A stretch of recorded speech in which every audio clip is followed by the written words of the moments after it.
And she wonders if she's staking her career on and using the power of her words, the skill that she has with words, to protect a murderer.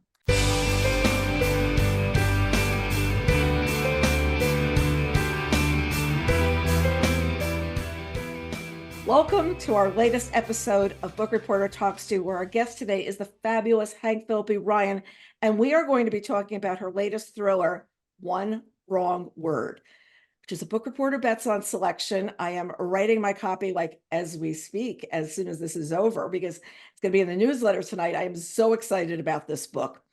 Now, Hank is the USA Today bestselling author of 15 novels, and I think I've read them all, of suspense. She's won multiple prestigious awards for her crime fiction, including 5 Agathas, 5 Anthonys, and the really coveted Mary Higgins Clark Award. And I remember how excited she was when she won that. In our Book Reporter review, Pamela Kramer had this to say: "The final twist is truly unexpected, and we ultimately are appreciative of the engrossing tale and the nail-biting ending." And oh boy, do I totally agree with Pamela on this. So with that intro, welcome back, Hank. I'm so excited to be able to talk to you again. And let's start by you giving us an overview of One Wrong Word. Thank you. One Wrong Word. I love hearing you. I just could sit here and listen to you talk about this. This is fantastic. And thank you for all your help. You're incredibly amazing. I sort of teared up when I read Pamela's review, because she just so got it. She just really got the essence of it. And there's just nothing better than hearing from a smart reader. So thank her for me. Words worked. My words worked. That was good. Well, the power of words is the whole point. The power of words is what this book is about. Rumors and scandal and gossip and betrayal and revenge. And what a powerful weapon words are. And one wrong word can ruin your life. We know that. And no one knows that better than Arden Ward. Arden Ward is the main character, and she is a crisis management expert who realizes that she's now being forced to manage a crisis in her own life. She's been falsely accused, of having an affair with a powerful client. Now, she would never do that. It's just not true. But her boss believes the scandal, believes it. And he fires her. He's about to fire her. But he gives her 2 weeks to save her job.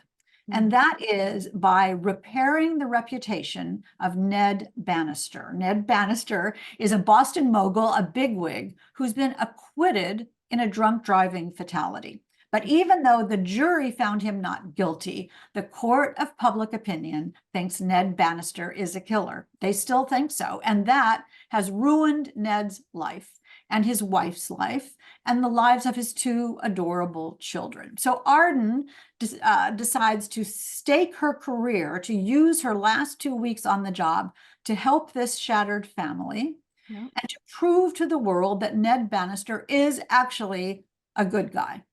But as the truth of the accident begins to emerge, so do Arden's doubts. And she wonders if she's staking her career on and using the power of her words, the skill that she has with words, to protect a murderer.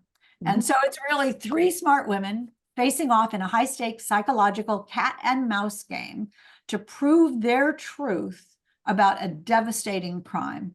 But which character is the cat and which character is the mouse? And that is One Wrong Word. That I just absolutely love that synopsis. And I also love that Cordelia is so upset because though he's not guilty, everyone keeps saying nice things about them. And she thought the court of law was going to be it. And then all of a sudden they'd be in good graces, invited to big parties again. And it's not quite working out that way for her. Isn't that so interesting? Because that's exactly one of the reasons that I wrote this book, is so many of us watch the big trials on TV and follow the news about them. And we have our own opinions about the verdicts. And, at the ends of some trials, we say, she got away with that, or he skated, and we disagree. And the court of public opinion is so strong that it can overcome even a jury verdict. And in the book, Cordelia Bannister and Ned were hoping, praying for this not guilty verdict because they would get their lives back. For the past year, they've been skewered by the press and ignored by their friends. Their kids have been shunned and mocked at school because their father is a killer. And all they wanted was this not guilty verdict to make it all go away. But of course, it didn't go away, and it doesn't go away. And the sting and the taint of what happens in a trial like that, everybody else goes home, the jury goes home, the judge goes home, the lawyers go home, but the defendant is left with that cloud over them. And that's where Arden Ward comes in to make the public, to give the other side of the story, to say that Ned really is a good guy. But what if he isn't? But what if he isn't? And what if what's really going on? Something happened to you in the past that spurred the idea for this book. And it was something that happened a long time ago. So you kind of harbored it. So share that with us, because I think it's so interesting that this idea stayed with you. So tell us what happened. It's sort of fascinating how our subconsciouses keep things from us. And this book, One Wrong Word, was such a time release story. I mean, I knew I was writing about rumors and scandal and gossip and the power of words. I knew that. But what I didn't realize until I was about a quarter of the way through the book was that it was about all those things. And it's a page-turning, fast-paced cat and mouse thriller. But underneath, it was really about me. And I sat here at this very computer and I thought, oh, really? Is that what this is about? And I considered whether I should go on. Right. Because once I, excavated my past, I thought maybe it's a little bit too personal to put in a book. And then I thought, no, this is a good idea. This happens to people. I'm going to do it. So very, very quickly, in answer to your question, when I was 19, and you have to imagine me at 19, it was so long ago. I was a worker bee in a political campaign. I loved working in politics. I loved the idea that I could change the world. I loved being part of that power system. But I was a worker bee. I was a gopher. I got coffee. I folded and stuffed envelopes, if you remember, doing things like that. And one day I was walking down the hall and I heard two of the campaign moguls talking, and I heard my name. So of course I stopped to listen to hear what they were saying. And one of them was saying, can you believe what a crush the campaign manager, his name isn't Jim, but we'll just call him Jim. Can you believe what a crush Jim has on Hank? And I thought, well, that's weird. I didn't know anything about that, but okay, that's interesting. And the other man said, yes, I have heard that. And if Jim's wife ever gets wind of it, it is going to be a public relations disaster. Wow. And so I can't begin to tell you, Carol, the depth of my bewilderment at this point, because this was all new to me. So then the first guy says, I think we're going to have to fire Hank. And I thought, fire me? Fire me? I think Jim's the problem. I think Jim is the problem. Little innocent me is not the problem. Right. But they were going to fire me over it. Now, the campaign ended. Nobody got fired. I didn't get fired. Jim didn't get fired. But what they were willing to do was murder my reputation. Right. Because they didn't need little expendable, vulnerable, innocent little 19-year-old me. They didn't need me, but they needed Jim. They needed him. So I was the one that was about to be the victim. I was the one that was about to be whisked away. And again, my life would have been very different had that happened, especially since there would have been no way to stop the rumors about what happened. And I would have been tainted with that forever. Horrible, horrible. So when I wrote this book, I realized that that's actually what this was about, the sort of profound leftover anger and bafflement and rage, actually, about that. And also, quickly, I'm sorry, and also the sort of the idea that I really hadn't stood up for myself, that I had sort of sneaked away and not said anything. I was 19. It was 1969. I don't know what year it was, something like that. And I didn't stand up for myself. And so this book, it is a twisty, turny thriller. I want you to miss your stop on the subway because you can't put it down. But now sort of the rest of the story, as they used to say. Underneath that story, that fictional story, is sort of a love letter to my 19-year-old self, saying, here's what you should have done, honey. Here's what you should have said.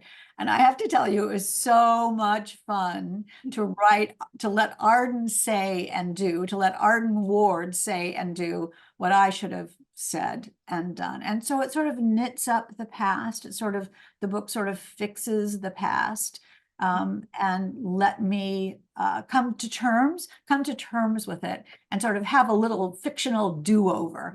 Yeah. And that's really what it's about. It's that moment of saying, what at 19? Like, couldn't sit there and go, well, wait, hold on a second, because you were vulnerable. You're like not in that position to say that at all, Exactly. And that's what the book is about a little bit too, is, how many of us have had someone say something about us that just isn't true. And we hear of it and we think, well, do I fight back? Do I defend myself? Do I laugh? Do I ignore it? Do I confront someone? What do I do? How do I handle this? And this is what Arden Ward does for a living. She helps people decide how to handle a terrible situation, like Ned Bannister, or like people who have, corporate executives who have said something wrong, or movie stars who have done something wrong. She shepherds them back to, she repairs their relationships. That's what she does. And now suddenly she's having to do this for herself, and she has to use her skills to take her power back. I mean, this is what my books are all about. Empowerment. They start with an imbalance of power. Somebody takes power or uses power or threatens someone with power, and the equilibrium is off. And my books are all about mostly women getting their power back, taking their power back, and coming out at the end of the book, better and stronger and more confident than they were at the beginning. Yeah, and it goes in so many different directions. But I love that your character is this crisis management expert, because that is so much of what is going on these days. Of something goes wrong and you bring somebody in. I mean, I will just give a little example, because your publicist was doing it last week. Taylor Swift at the Grammys did not acknowledge Celine Dion. Okay. There could have been a million reasons for it. I could have been overwhelmed walking on stage, whatever. But backstage, her publicity people made sure there was a picture with her and there were words going on and things like that, because publicists are taking on that role. But a crisis manager, I find that it was such a different kind of a thing, because it's not just to make you look good. It is to completely change your image going out with people of what you're doing and what's going on. So did you do a lot of research? Do you know somebody who does this? That's so interesting that you brought up the Taylor Swift situation, because when I saw that, I thought, oh no, that they're going to have to fix that. And 30 seconds later, when it was over, they were hugging. And I thought, I said to my husband, this is what my book is about. This is what my book is about. This is a crisis. Somebody has managed that crisis and erased it. They erased it and made it all back, made it all better. I've been a television reporter for 43 years. Yeah. And think of how many crisis management types I've talked to, because when something happens, when there's a verdict, or when there's a victim, or when there's a crisis, or when there's a disaster, and people don't know what to do, they call these crisis management experts. And we as reporters, when we're reporting on whatever story that is, those are the gatekeepers. They say, call Sally, don't call the victim. Don't knock on her door and say, how did you feel when your son was whatever? You get pushed to these gatekeepers, and the spinners and the persuaders and the fixers and the PR people who basically are trying to make reporters decide how to feel. Yes. They're trying to encourage reporters, to massage reporters, to write the kind of stories that make their clients look better. And as a reporter, I've spent decades seriously juggling what people tell me versus the truth. I always say there are three sides to every story: yours, mine, and the truth. And as a reporter, I'm in search of that truth. And as a journalist, I have focused my life on that truth. And as and as a crime fiction author, that's what I wanted to reveal in One Wrong Word: how much of our lives, how much of the input that we hear from media is a result of that spin and persuasion and the power of words. I mean, words are the most dangerous weapon almost there can be. I mean, they're not like a gun or a knife, but just as destructive, certainly. And we all have the power of words, and we all possess kind of this deadly weapon, don't we, of words? And we all have the choice of whether to use them for good or evil. And that's the same with the crisis management people that you're asking me about. Is I've learned over the years to say, who benefits from this? What's your real motivation Right. in telling me this? Why should I believe you? And what do you get from this? And so that juggle is what I was trying to reveal. So I'm looking at Arden Ward. I'm looking at being a reporter from the other side. And that's how I did my research for Arden Ward, because I know what they do. I've listened to them for years. Well, it's interesting today because besides people having publicists, stylists, and other support team, crisis managers is also often called in because people made a mistake and how are we going to undo it and what's going on? Did you always know that you were going to have Arden be somebody in crisis management? Did you think of her being a publicist or something else along the way? Or was it always, this is what she's going to do? She's a fixer. Well, from the standpoint of a good novel, from the standpoint of a page-turning, propulsive, riveting, compelling thriller, which is what I wanted to write, you need conflict. You need something bad to have happened. You need the stakes to be extremely high.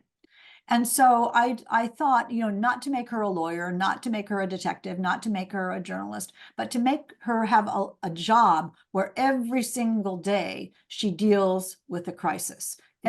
She, in the book, remember, she likens herself to a nurse who's healing someone's reputation with her skills at social media and at talking and at being interviewed and to sort of shepherding people in how to think. So I thought it was a cool idea, frankly, to have her to be in this constant state of high stakes, constant state of trying to help someone's life be better. She's good, right? Arden is really good. She uses her skills for good. And I think that works. I mean, it's interesting. I have a wonderful endorsement from David Baldacci, which is one of the first blurbs that I got, endorsements that I got. And when he sent me the blurb in the email, he also said, I can't wait to read the next Arden Ward story. She's such a good character. And that had never crossed my mind until David Baldacci, really, and I'm so grateful for his amazingly kind words. He's such a rock star. Right. Thought she was, wise enough, smart enough, powerful enough, savvy enough, knowledgeable enough to carry a series. So it is interesting. There's a lot of love for Arden Ward, which I'm thrilled about. Well, I have to tell you, that's one of my questions for later on is she a series character? Because I felt the same way. I really felt the same way about her. I thought that she's it's the kind of character we don't have in a book right now. We have female investigators, we have police procedurals, we have all these other things. But this is a very different type of job. And I also felt that you had fully fleshed out her character. And at the end, she's talking about, and I'm not going to give things away, the people she wants to work with and what she wants to do. She's seeing in her head. So I'm feeling the same way as, I love that. I thought the same way as David Baldacci, folks. But I thought the same thing. I said, I think you got such a great setup of a really terrific character. And crisis management can take you in so many different directions right now. And, we are because of social media, because of everything that's going on. Like, okay, let's go back to the Grammys just for 1 second. I'm sitting there watching, why is Beyonce wearing a cowboy hat? Like, honestly, why is this woman wearing something that if I was in Denver walking the streets with that hat on, people would think I was an idiot, okay? Why is she doing this? And a couple of days later at the Super Bowl, it announced that she's doing a country album. So you sit there now and go, oh, that's why she was, and that's why nobody commented on that night. Like, was I the only person sitting? So I think that when you think about all the influences that are out there right now, but if something goes awry, like what her husband said on stage about her never having been a winner before. Well, now is she trying to win Best Country Album of the Year? Your mind immediately starts working. So it's not just crisis management. What we're looking at right now is how we're being manipulated all day. All And day. sometimes you need that crisis person to say, this didn't go well. how are we going to fix it? And we need to fix it now, I you mean, know? it's so interesting because when we were little kids, if something happened to us, we'd run to our parents if we were lucky and say, "What do I say? What do I do?" And they'd say, "You go in there, you march right in there and you tell them this," or just ignore it. They're just teasing you. It's all, don't worry about it. And now as adults, when adults make mistakes or when adults need advice, it's sort of a therapist for your reputation is Right. what Arden does, and sort of quiets the naysayers and encourages the positive reactions, and sort of recreates reality a little bit, recreates people's reality.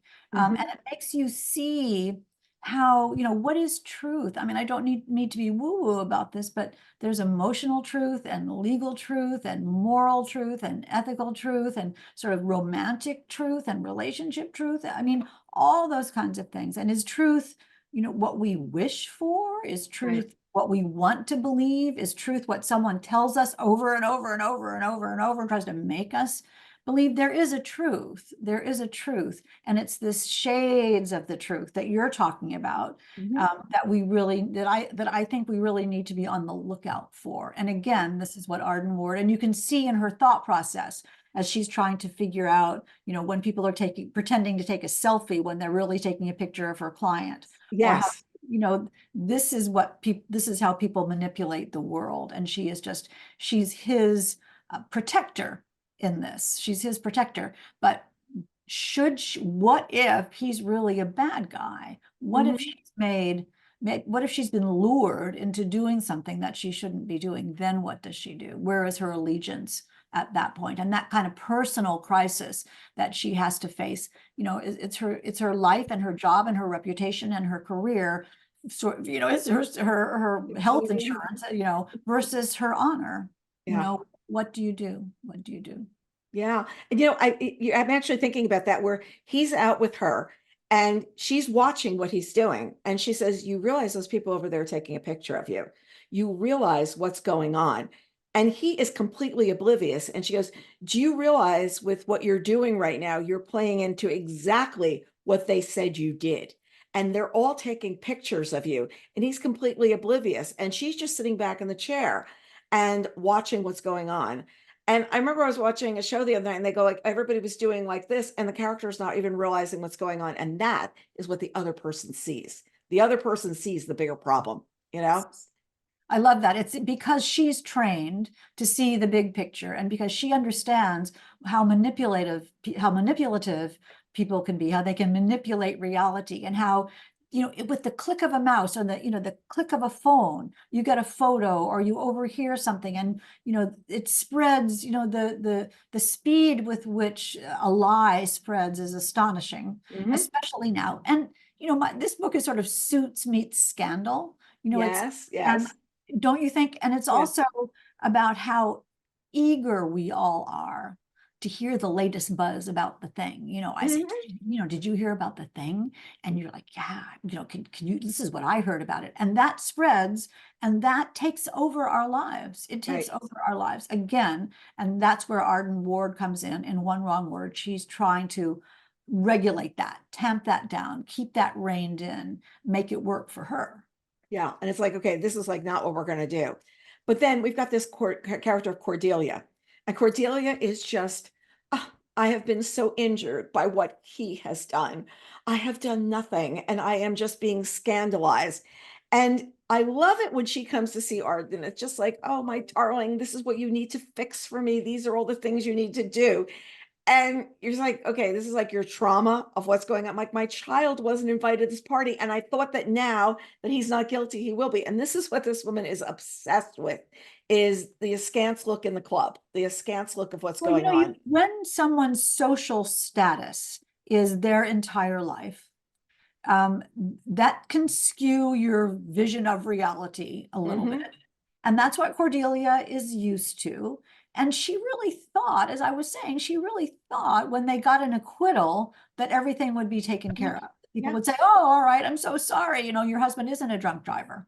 But that's not what they said at all. And she feels the unfairness of the public's reaction to what should have made everything be okay. I mean, Mhm.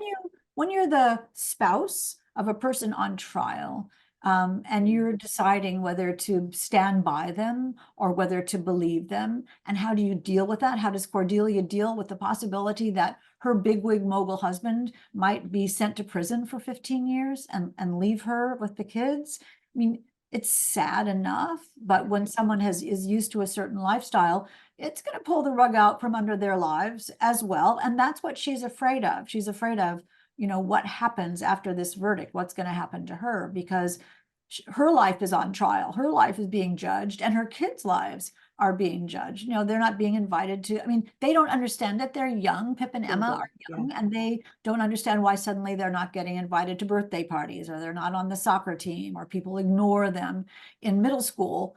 That's hard. And that's what Arden is there to help to get them their lives back. Why are they victims of what their father or husband did? That's Right. not fair either. And it just grows much bigger. It always goes much bigger of like, where the other tentacles are going to go out to like ruin your life. Now, I also have to She tell says, you, I mean, Arden says, to Ned, how many people have come into your real estate office recently? How many people, how many new clients do you have? Do you think people are going to be really happy to sit down with you, or say, Ned Bannister, is my real estate agent? They don't want you. And he says, oh no, it'll be fine. And she says, no, it's not going to be fine. It's not going to be it's fine. not going to be good. It's not going to go well. I have to tell you also, I love the name Arden. And if I had a daughter, her name was going to be Arden Alexandra. I mean, it was absolutely going to be Arden. It was kind of funny because I don't know where we were living on a street called Arden Court at the time, but that did not the reason. I just thought it was a beautiful name. Thank And you. then you've got these fabulous character names, Monel, and I guess it's Naomi. And sometimes, like, I really love how you come up with character names. And I know sometimes you reach out to your readers for them, but tell me, because it's so much is in a name as well. Like Arden, I felt like she's being ardent about what she was doing at the same time. But it's always one of those names. And when I picked up the book, I was like, oh my gosh, this is like exactly the name I've always thought was beautiful. And it said something about the person as well. So am I crazy saying this when you're naming characters? No, you're so completely right. It is such alchemy to name a character. Some characters arrive just named. Monel Churchwood, the gosh, how would you describe her? Determined, obsessed, devoted district attorney who just wants to put Ned Bannister in prison. Yes. Monel Churchwood, that was her name the minute. I mean, I honestly, Carol, I didn't think of it. She just was Monel Churchwood. That's just who she was. Her name never changed. I can show you. Let's see if I have this right here. Um, here's the list of character names Wow. that I Wow. started writing the character names, and all the women's names that began with A. And you see that Arden is finally circled with a star. And I just kept writing them until I found one that worked. And when I mean, I was a Shakespeare major in college. So you see Arden and Cordelia and throughout, those kinds of things. And it's not even conscious, Right. it's just what burbles up to the top. There, in my book, The Murder List, one of the main characters was initially named Gianna Delaney. And I thought, oh, that's a nice name, Gianna Delaney. And Gianna Delaney wouldn't do anything. She just was a lump. She was like, old spaghetti. She was just a lump. And I thought I was really having trouble writing her role, big main character in The Murder List. And finally I thought, well, I don't know, maybe this isn't her name. Maybe I've gotten the name wrong. I changed her name to Rachel North. And she just sat up and she's like, watch me, sister. She had attitude, she had motivation, she had a voice. And it was just because I changed the name. So any author will tell you that. I mean, I was talking to Joe Finder about this last night, that how names evolve sometimes is just magic. Sometimes they appear. I mean, I have gone through, I don't know if you have this in New York, but in Massachusetts, we have the state treasurer's list of people who are owed money from the Oh, treasurer's office. yes, And yes, it's like yes, a compendium of 1 million names. yes. At one point, I started going through the names of people who have missing money that they can claim, and not one name worked. I mean, think of how many pages. It just didn't work. And you're right. Sometimes I do auction off character names Yes, yes. in charity auctions. And so there are some charity names in this book, but I won't tell you what they are. It takes away the magic to know that it's a real person. But it's not, Monel is not an auction name, and Cordelia Bannister or Ned or Arden Ward are not auction names. But I'll give you that clue. But it's a couple of other people, and that's fun too, because I don't know what's going to come next in my novels until I write the next sentence or the next paragraph or the next scene. I don't know. So when I put an auction name in, I don't know whether they're going to turn out to be a good guy or a bad guy. I don't know. And there was one book I wrote where I finally, when I was in the final draft, I finally had to email one of the auction names and say, you know, I'm so sorry. I thought you were going to be a good person, but it didn't turn out that way. So you want me to change your name and make you not be the bad guy? And she said, no, it's fine. I'll be the bad guy. So I don't ever make an auction name be the victim. Okay. Even though I've had people ask me to do that. And I say, you know, you think it's funny now, but it isn't. When you read that you died, it's pretty creepy. I'm not going to do it. So that's the line. That's the boundary that I draw. Well, and what's Monel's last name again? Is it Churchwood. Churchwood. And it made me think, because she's trying for justice. She's trying for like what would be right. And when I saw her name Churchwood, I was seeing that at the same time. So yeah, you got me. You got me. Now, some of the chapters have titles and others do not, especially I noticed in part 3. And a lot of times they're character names at the very top. So do readers do a deep dive into the characters here, or what made that shift happen in that section of the book? Unless I missed it in other parts, I really saw it in part 3. Yes. My holy grail in a novel is clarity. I want you to know exactly whose point of view you're in and whose story you're hearing at every moment. So it starts out with Arden, and you have the point of view of Arden. And every time the point of view changes, I marked that now we're hearing from Monel. Now we're hearing from Cordelia. And I let it stay with that point of view until it changed again. I just want to make sure you absolutely don't have to think, now who's talking here, or where am I? When I'm very aware, as I'm writing my novels, of clarity for the printed book and also clarity for the audiobook. Yes. I think about my audiobooks are so important, and I adore my audiobook. Gail Shalon is just a marvelous narrator, reader, actor from Macmillan Audio, and she did a terrific job.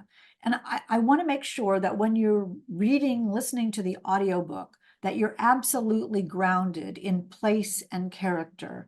Right. Because in a book, in a physical book, the reader can go back and say, you know, who is that? Where am I? But in an audio book, it's so inexorably forward that every chapter I want to make sure you know who's talking and where they are, so you don't ever have to worry about understanding it. Yeah. And I think it's really important. You're right with the audio, especially if it's in 2 different time periods, like which period are we in right now? What is happening? But it's Monel is going to be speaking very, very differently than Arden is going to be speaking. She might be a little bit tougher when they're up and they go someplace. I'm not going to tell everybody where they go. They go someplace. Things have to change there too. There's a new character that's introduced there. The children are having voices there that they didn't have before. So you've got to sit there and say, well, how am I constructing them? Are they fearful? Are they this? Are they that? And, that's where you go from there. Then there's this other thing, because there's actually like a character that's a perfume, and it's Joy Perfume. And it's associated with the reason Arden's in trouble right from the beginning. And it comes up again. And tell me why that fragrance, like what made you, is it timeless? Is that why you did it? Or tell me. I wish I could say, oh, I had a plan. This was my plan, and I planned this. But when I'm trying to figure out how much I can say. The perfume Joy, which comes up very early in the story and is very pivotal in the story, and you'll have to read it to find out, you all. But the perfume is classic, and there's always going to be Joy Perfume. It's also soft. It's also sort of, as Arden says, sort of an OG fragrance. Arden's mother used it, and so it has nostalgia and love and, you know, connections for Arden, that fragrance, how powerful fragrances are in our lives. And we will get this through the book. So I wanted it to be a classic fragrance that would be knowable to every age or to every generation. And I wanted it to be something that was recognizable, that if Yeah. you've ever smelled Joy, or, you know, if you smelled Shalimar, if you, you know, if you smell Chanel #5, you know what that smells like. We know what that smells like. Youth do. We know what, and we know what that means. You know, right? We know who's probably going to be wearing that. Yeah. Yeah. And so that the you know, the scent of the fragrance of perfume was very important in the book. And also that the name, it means something else. I mean, Yes. everything is careful in my novels to have several at least layers of meaning. Nothing is just what it says on the surface. So joy is also something else in the Yeah. book as well. Yeah, I really love that. I also, the fragrance reminded me of trying to run through the entrance of a department store's beauty section and not get sprayed. I Yeah, mean, remember that. I think the best thing about like COVID was you didn't go to the department store anymore and get sprayed, because I would run over when I was working at Condé Nast, I'd run to Saks at lunchtime and it'd be like, no, no, no, no. Would you like the fragrance strip? And I always felt sorry for those people, that what's your job is to spritz people as they walk through the store. And I was like, And who wants that? who's the likely spritz candidate? Like, who's the person that's going to say, oh yeah, do me, you know? No. Because what if you don't like it? It's horrible. And I think that's why they changed to the fragrance strips, right? They just squirt it on the strip and then you put it in your purse and forget about Well, it. we used to have the strips in the magazine. So you Oh, actually right. would have these smelly strips. And then people used to say, I don't want to be, the ads didn't want to be next to the smelly strips. It's all the stuff that used to happen that's not, quite the same thing anymore. My secret was I would get a magazine and the first thing I would do would take out those fragrance Thing. things and Yeah. throw it.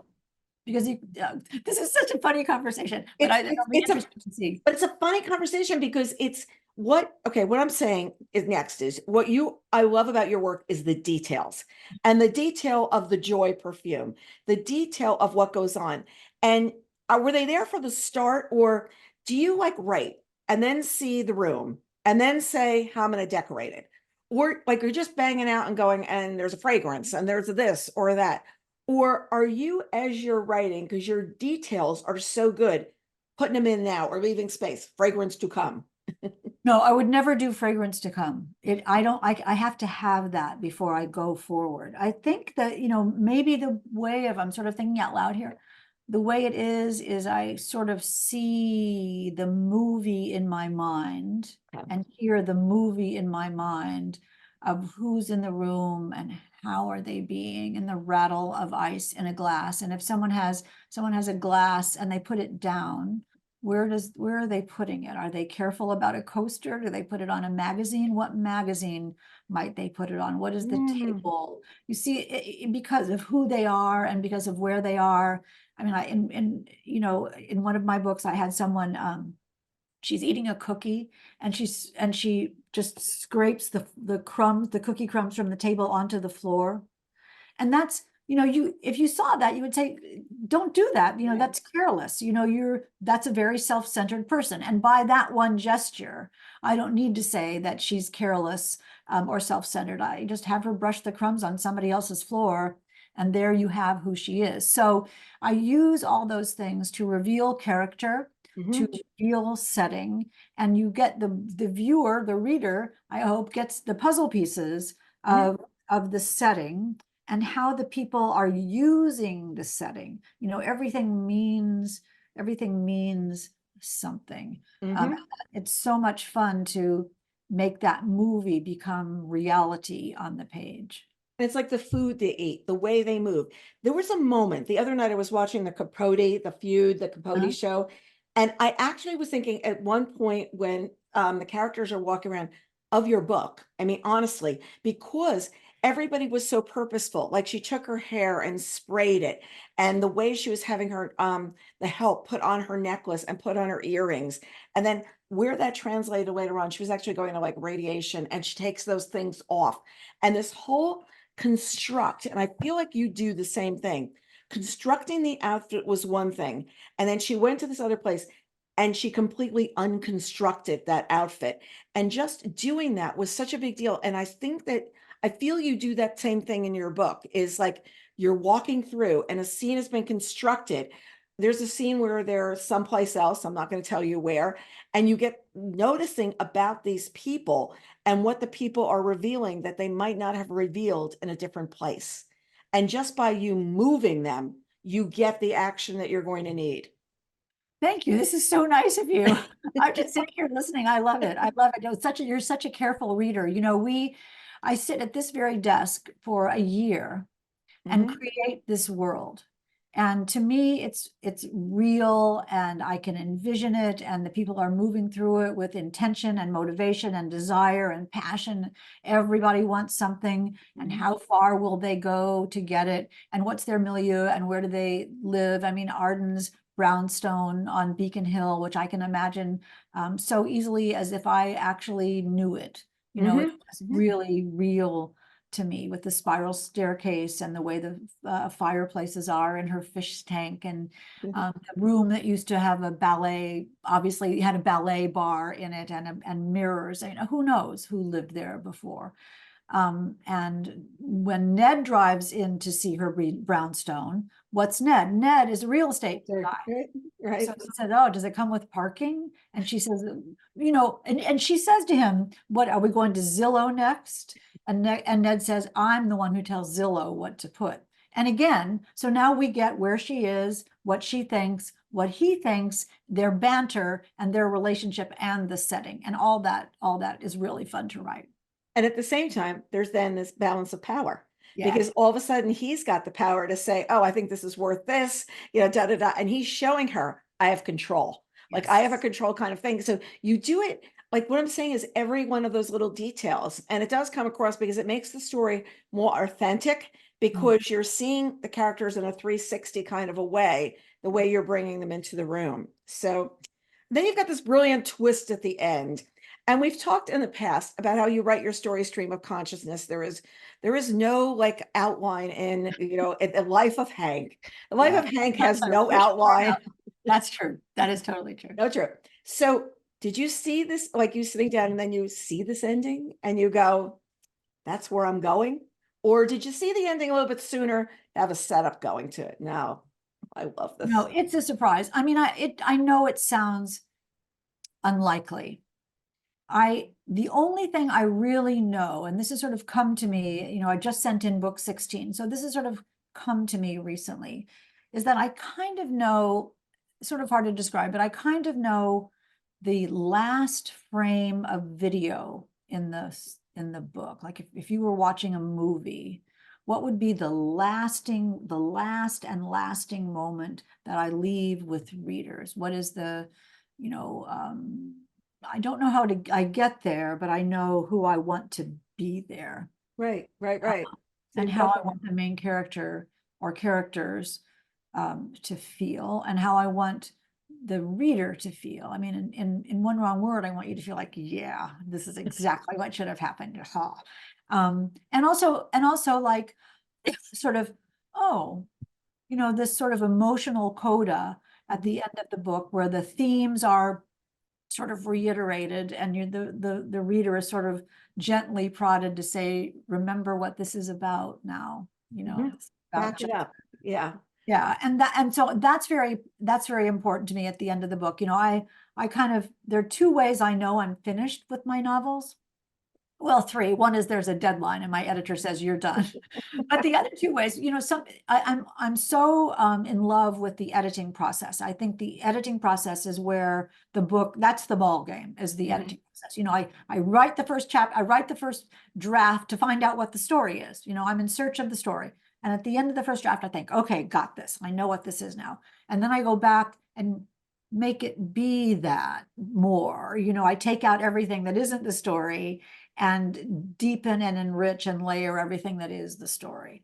And I edit and edit and edit and edit, edit. And when I'm editing, there's always a point where I forget that I wrote it. I'm just reading it to find out what happens next. Wow. And it always happens. And I think, oh, wait, I know what happens. I wrote this, but I'm just It's my book, yeah, folks. but I'm so into the story that I forget I'm editing. So that's one way I know I'm finished. And the other way I know I'm finished, which I hope is sort of analogous to how readers feel when they're finished, is it kind of brings tears to my eyes. I get to the end and I think, oh, yeah, that's good. That's what should have happened. Not that the book is good, but that's what should have happened. That's exactly what should have happened. That's right.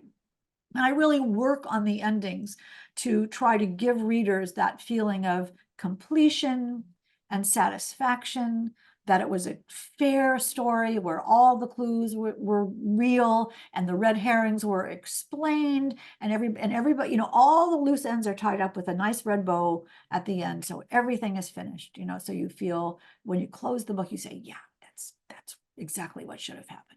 She nailed it. She completely nailed it. I always tell people that you read the last chapter first when you read a book. We've had this conversation more than once. Yeah. So do you think about this when you write your own last chapters of maybe I can't put the end at the end. I've got to put it up a few pages because of what I know I do. Yes. And I think very seriously, I think if you read the last page of my book, or the last chapter of my book, you wouldn't know, right? You wouldn't know the end of the plot. You wouldn't, right. There's the plot line, and then there's the personal line. So if it might ruin the story a little bit if you read the second to the last chapter, but it's not going to ruin the story if you read the very last chapter. But it'll be, I always say, please don't do this, you all. Please don't read the last chapter of my book, or actually anybody's book. Please don't do that. I do it for me because it's educational for me. Okay.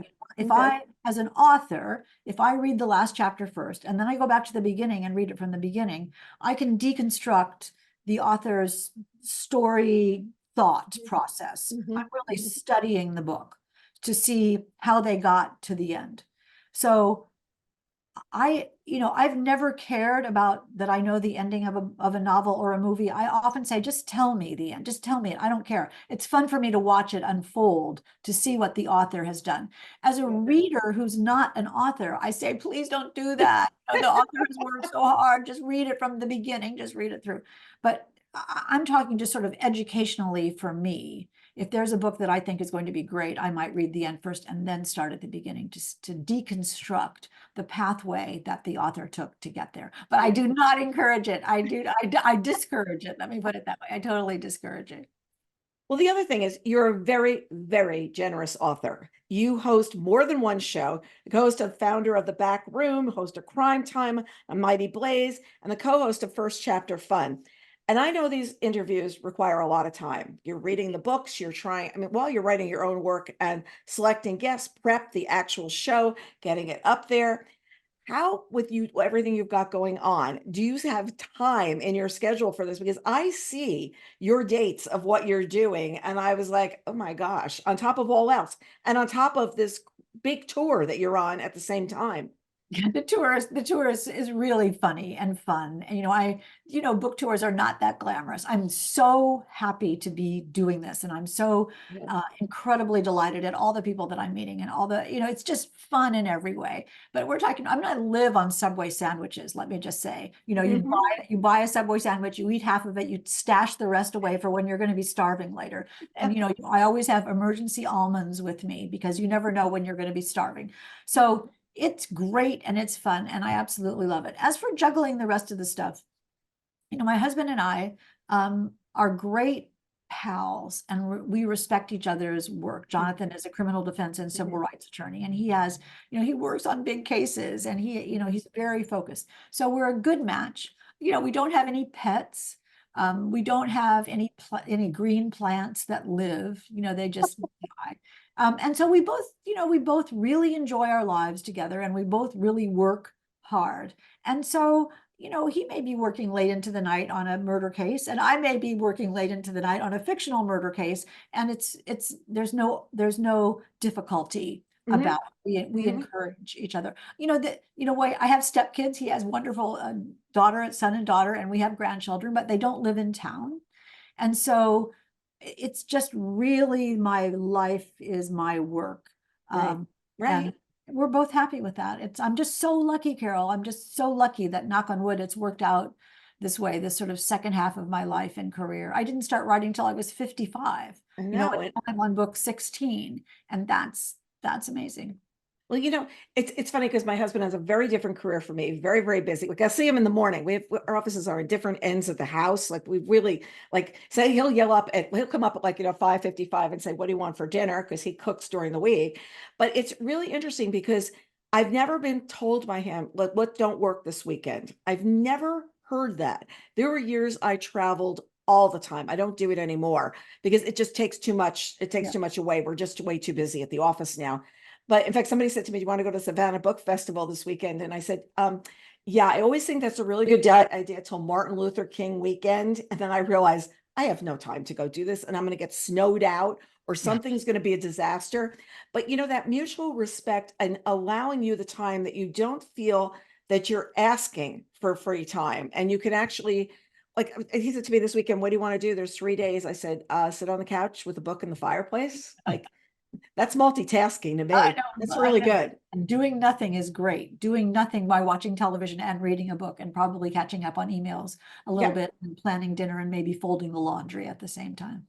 exactly. Exactly. Last time we went out to dinner with friends and I was like, "Oh my gosh, I've got so much to do. I've got all these things to do." It was kind of nice to take that little bit of a break. But man, when I came back home, I was like, "Yeah, okay, you do kitchen, I do laundry." Like we've got to get something done around here.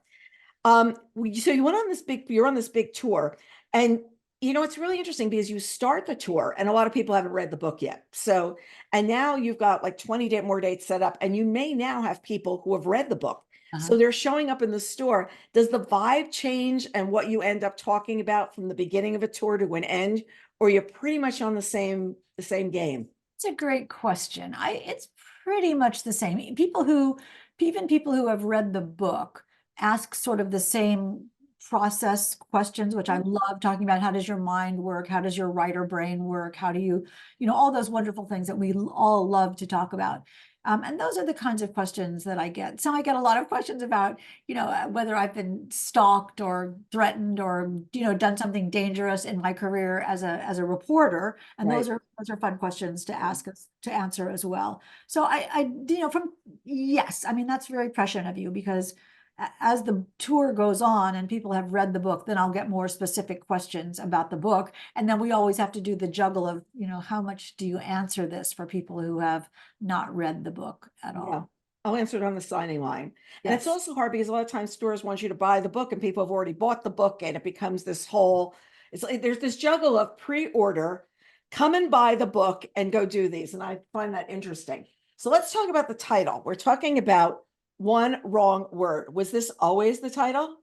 It was the title before I knew what the book was. I I, love it. I love yes, it. and the murder list too. I had the title before I had the book, but I can tell you exactly where this came from. In my book, The House Guest, my previous book, The House Guest, Mhm. as I was writing The House Guest, one of the characters in The House Guest, again, a fictional character in The House Guest, says to someone, "Well, one wrong word is like a guillotine. It can just kill you." And at that moment in writing the book, I thought, "Oh yeah, that's a good title. One wrong word. That's a good title."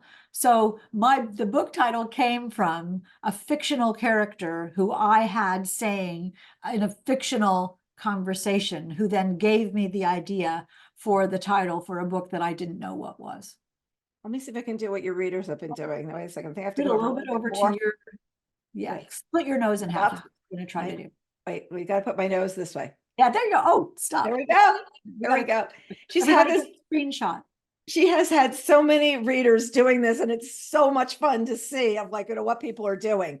Isn't it disturbing? Because it really works. For Bill Martin did it last night at a book signing for me. And it I was know. It's like just come down like this and you're there. Oh my gosh, it's so much fun. and now people are not only Bill Martin, but people are doing their dogs, the dog, the dog. the I face. I think my lipstick matches. I'm kind of happy about that. You know, the fashion part of me, you know, Perfect. there we You're go. perfect. So It, you love the narrator of the audio. So wait, let's do something. So this cover, was this always the cover? Did you, because it's so perfect for doing our little exercise over here, but was this it? we went through, I mean, Forge's art department is brilliant. Brilliant. Kate Yeah. Leibowitz is brilliant. She's a genius. And I had said that I wanted part of a face, that Hmm. people could be the other part of the face, to have them feel like part of the book. Right. But it got down to, you know, Hank, this is like the last three We're going to faces. press. We're going to press. That's And then it. when I saw her, I said, that is it. That is it. Yeah. That is completely it. That is completely right. It's just like a character name, you know, when it's right, you totally know it's right. And everybody has loved this cover. Yeah, and I feel like this is Arden. I mean, I really feel like this is, and you know, sometimes they say, "Oh, don't show the character because it doesn't matter because you've only seen part of her, and it completely works. And it completely. completely works for the game everybody's been playing." Yeah. I mean, Gail is I've had book covers in other people's lives where I've said about other people who have said, and I've said, who is that? Who is that supposed to be on the cover? And they're like, I don't know, you know, it's almost like a person, you know. Da, da, da, that's da. it's Arden, and it doesn't hurt that you see that. Well, okay. I love the character of Arden. Any chance we're going to see her again? I mean, David Baldacci now said it, and me. Any chance? You know, I am in love with the fact that you thought it too. I mean, I just think if I have David Baldacci and you, that is such a power team. That how can I say no? I will tell you that it never crossed my mind. Right. It has never crossed my mind. And now that David and you have brought it up, and many readers as well, I admit that my brain is wondering about that. And I sort of trust the book idea process. You know, when I get a good idea, I only need one, you know, I only need one good idea per Right. book. And the idea will come. And if it's meant to be, if Arden is meant to be back, Mhm. then we'll see what happens. I mean, I just finished my next book, which is not an Arden story. Of course. Yeah. That's already in editing right now, and it'll come out next June. So I'm pretty happy about that. Oh, so you're moving to June next year. So it'll be the June. Okay. Well, that's what they say. You know, it's what month is this now? February. Or February. You know, who knows? Who knows? It'll be a surprise. No, it's just, and I also respect that you hit deadlines. You hit everything. I never hear Hank's behind. I never hear that. It's like you, and it's that journalistic, you got to get it in. Like that's it. It's got to go. It's, you know, it's me with the newsletter on Fridays. You know, Tell sometimes me say, about it. like, Oh my, who, how? I'll turn to my editorial director and I said, I've got nothing. I've really got nothing. I have no idea how to start this week. And he goes, you'll come up with it. And I go, I really have nothing. And then all of a sudden, I don't know, I'll see a flower or I'll see something. Or you talk about something you did during the week and it'll like, okay, but there are other times, I mean, I keep notes all week. So like you're writing and you may have notes scattered someplace. I have notes of where I want to go because I may watch something during the week that'll inspire me to say something, but I'm never going to remember it. It's not going to happen. Not going to happen. That's that's the magic of writing, whether it's a newsletter or whether it's a novel. You know, when you trust that the process like that and you just do it. I mean, I was reading something that said the muse only comes when you're working. Yeah. You know, and so when your brain will offer you the thing when it's time for the thing. Yeah. And I really like your newsletters as well because they have a voice, a tone, and an attitude to them. And it is not just go by. There's a story in there. There's something that comes in. And I think that we are so obsessed with pre-order, sale, this.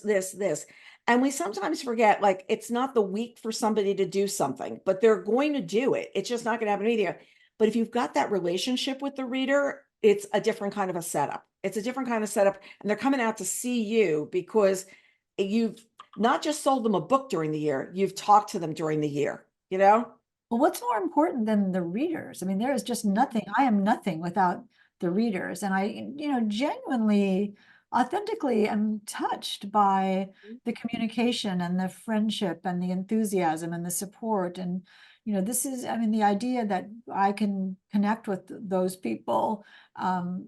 I just love. I mean, it brings tears to my eyes. Yeah. And you think about it, years ago, when you first started, there was none of this. You were not doing social media. You're not doing, and think about the ways you can communicate now. And, when we do our events, a lot of times we're connecting with people, like we did our Bookachino Live the other day, with people in like 27 states. Like very few authors are going to Idaho. I mean, I'm sorry, it's a great state, but not a lot of people are going there on tour. But to be able to expose people, these are the books that are coming out. And the feedback you get, because people say like, oh, I didn't even know that was coming. And I'm like, there you go. There That's you why go. we're here. Well, I can't wait to see the next one. Do we have a title yet, or are we still playing around with that? Oh, no, I have a title. I'll tell you it. I'll tell you it. I'd love to know what you think. It's called All This Could Be Yours. All Ooh, This Could Be Yours. all this could be yours. And It it's, all- I'll tell you, it's about, and it's especially funny because I'm on book tour now, just complete grueling book tour. And it's Mhm. about a debut author with Okay. a surprise bestseller who gets sent on a nationwide grueling book tour, only to discover that she has a stalker who is out to ruin her career and destroy the family she's left back home because of a Faustian bargain she didn't realize she had made. And that is Ooh. All This Could Be Yours. Ooh, that is great. That's great. And you have enough ideas about book tour. I saw somebody the other day, they said, I only carry one suitcase. I am the world's worst traveler. When we used to go to things like Bouchercon out of town, okay, this is the things I would pack. The kickboard, the flippers, the bathing suit, the goggles. That was like a suitcase of like toys. Like I was 5 going on these trips. And then there would be the 14 possible changes of outfit of what could happen. And everybody goes, well, no, I'm just going with a carry-on. And I'm like, a carry-on? Did you ship everything ahead? I just go with the carry-on. I'm going to be out on the Yes. road for 20 days. And if it doesn't fit in that carry-on, it's not going. Because I don't want to lose my luggage. I don't want to carry things around. No. It's fine. It's tough enough now. It's tough enough to make sure you get to the city on time, let alone without the bag, Yeah. So I have a wonderful suitcase, which I love, and very gallant people on the airplane help me put it up because it's really heavy. But that's how it goes. That's Because how. everything's in it. Everything's in it, including the almonds, just in case of emergency. And I've had the kind bars. That's usually what I throw in, all the kind bars. And then I was wicked at going to the United Lounge and just taking food. Like the United Lounge has to go, here's some carrots for later. And they used to have these little crackers with the cheese. Oh man, those were wicked. I mean, 3 days later, they were still, it was still fossilized enough that you could eat it. So And when you're on book tour, you eat anything. anything, Absolutely anything. anything. How bad is that bagel? How bad can it be? It's fine. Fine. It's fine. It's all not going to count anyway. Hank, Yeah. it's always a pleasure. It is so much fun to connect with you, and especially after connecting with the book so much. And okay, if we see Arden back, everybody, just remember, I was saying I want to see Arden again. You were saying, absolutely. I will give you total credit for that. Thank you so much for joining us, as always. Oh my goodness, my pleasure. You are fabulous. Thank you. And then next time we'll do it again.